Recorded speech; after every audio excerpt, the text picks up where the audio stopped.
हम सब जीव 24 घंटे जो करते हैं, तैल धारावत विच्छिन्न हम आनंद के लिए प्रयत्न कर रहे हैं। देखिए, जैसे अभी आप लोग बैठे हैं, आपको सुख मिल रहा। अरे एक्टिंग में हमारी खुशी के लिए बोल दो जी स्वामी जी। अच्छा, मान लो हम 4 घंटे लंबा प्रवचन खींच दें, आप बैठे रहेंगे? अरे उठना है अब तो। क्या हो गया, आप तो बैठे हुए थे सुख के लिए। स्वामी जी आप तो इतने बोरिंग हो गए, सब सुख ड्राई अप हो गया, खत्म हो गया, अब उठने में सुख मिलेगा। यानी पहले बैठे थे सुख के लिए, अब खड़े हैं सुख के लिए। कार्य उल्टा हो रहा है, लक्ष्य एक है।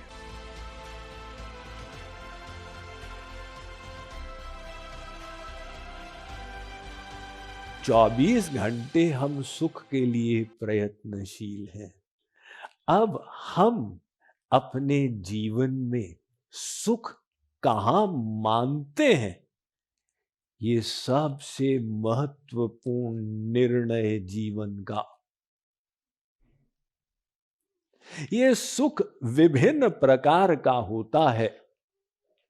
विशेष रूप से कठोपनिषद ने कहा, भाई 2 प्रकार के सुखों को समझ लो, श्रेयश्च प्रेयश्च। तयो आददानस्य साधु भवति ह्रियर्थेर्थात् यौ प्रेयो वृणीते। प्रेय सुख कौन सा है? जो अभी तो बहुत मीठा लग रहा, लेकिन बाद में जाके कड़वा कष्टप्रद हो जाएगा। अभी अगर आप ठीक टाइम पे सुबह नहीं उठे और खाट में लेटे रहे तो बड़ा मीठा लग रहा है, लेकिन जहां आपको जाना था, जब नौकरी चली गई तो बड़ा कष्टप्रद हो गया। जब आपने चौथा रसगुल्ला खा लिया, अभी तो मीठा लग रहा है, लेकिन ऐसे करते करते जब एक दिन डायबिटीज हो गया, अब वो कड़वा हो गया।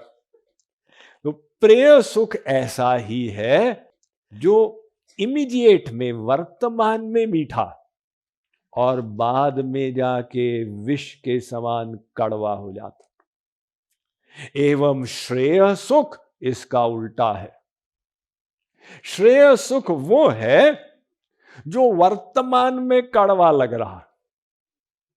अरे भाई क्या सुबह जल्दी उठे, क्या ठंडे पानी से नहाए, लेकिन बाद में जाके अमृत के समान मधुर हो जाता है। अब डॉक्टर कहते हैं भी व्यायाम करो, स्वास्थ्य के लिए अच्छा है, आलस्य आ जाता।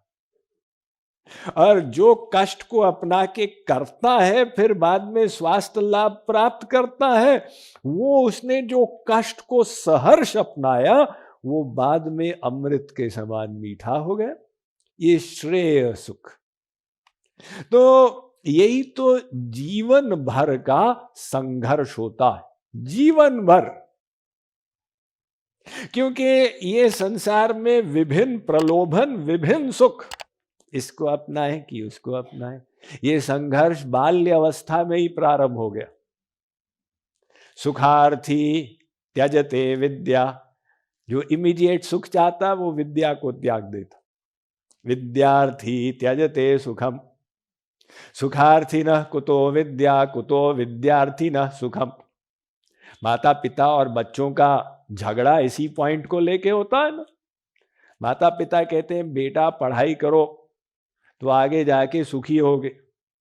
बच्चा कहता मम्मी मैं इतना लंबा नहीं सोचता, मुझे अभी सुख मिलेगा वीडियो गेम से, आप इतना लंबा क्या सोचते।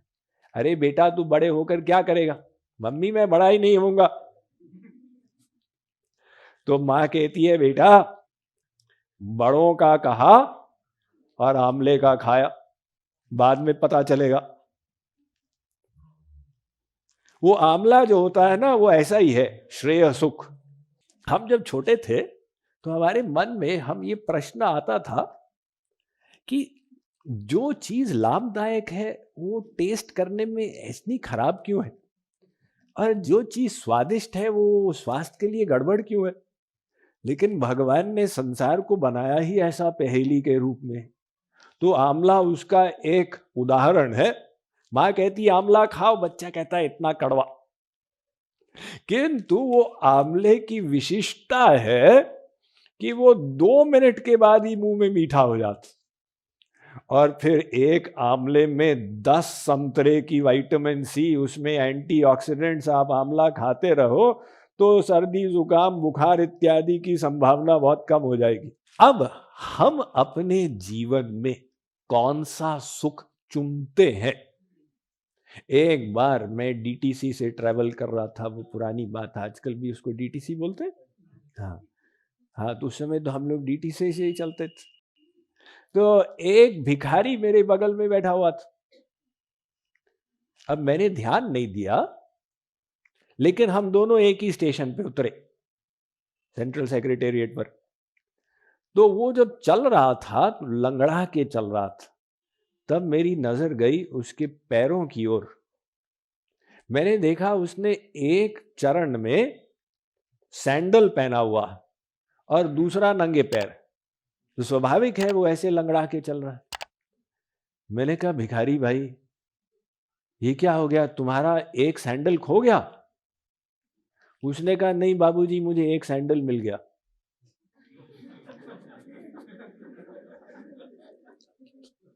खोया नहीं, मिल गया।